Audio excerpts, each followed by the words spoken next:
పూజ గదిలో కలిసి ఉంచకూడని 4 దేవుళ్ళు, దేవతల విగ్రహాలు. ఇలా చేస్తే తీవ్ర నష్టం కలగవచ్చు చూసుకోండి.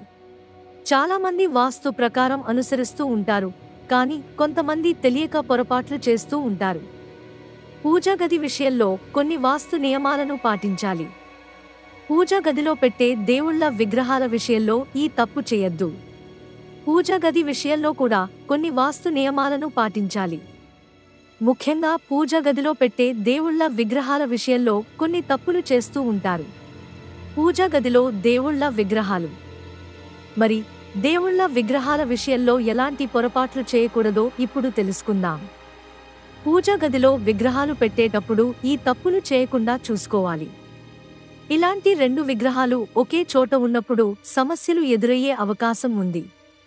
మరి మీరు కూడా ఇలాంటి తప్పులు చేస్తున్నారా? ఇప్పుడే తెలుసుకోండి. పూజా గదిలో దేవుళ్ళ విగ్రహాలు. ఇంట్లో పూజా గదిలో దేవుళ్ళ విగ్రహాలని పెట్టేటప్పుడు కొన్ని వాస్తు నియమాలను పాటించాలి. పూజా గది ప్రశాంతంగా ఉండేటట్టు చూసుకోవాలి.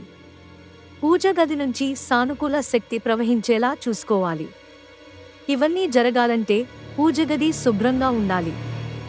దాంతో పాటుగా విగ్రహాల విషయంలో కొన్ని తప్పులు చేయకూడదు.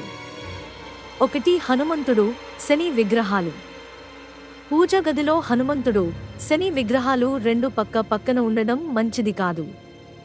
శని దేవుని పూజా గదిలో పెట్టాలనుకుంటే హనుమంతుడు పక్కన పెట్టకుండా చూసుకోండి. ఈ 2 విగ్రహాలు పక్కన ఉంటే సమస్యలు వస్తాయి, ప్రోత్సాహం తగ్గిపోతుంది.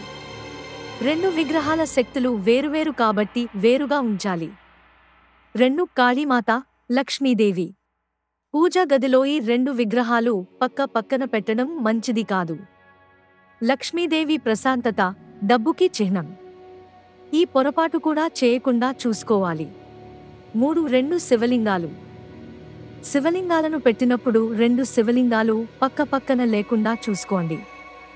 అలాగే శివలింగాన్ని ఇంట్లో పెట్టినప్పుడు రోజు బిల్వ పత్రాలను సమర్పించండి. 4. ఒకే చోట ఒకే రకమైన విగ్రహాలు పెట్టకూడదు. పూజా గదిలో ఒకే దేవుడికి సంబంధించిన 2, 3 విగ్రహాలు ఉండకూడదు. 1 ఉంటే సరిపోతుంది.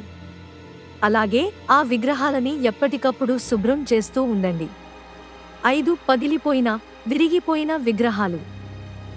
వాస్తు ప్రకారం పగిలిపోయిన, విరిగిపోయిన విగ్రహాలు ప్రతికూల శక్తిని కలిగిస్తాయి, సానుకూల శక్తిని తొలగిస్తాయి. కాబట్టి అలాంటి వాటిని పూజా గది నుంచి తొలగించడం మంచిది.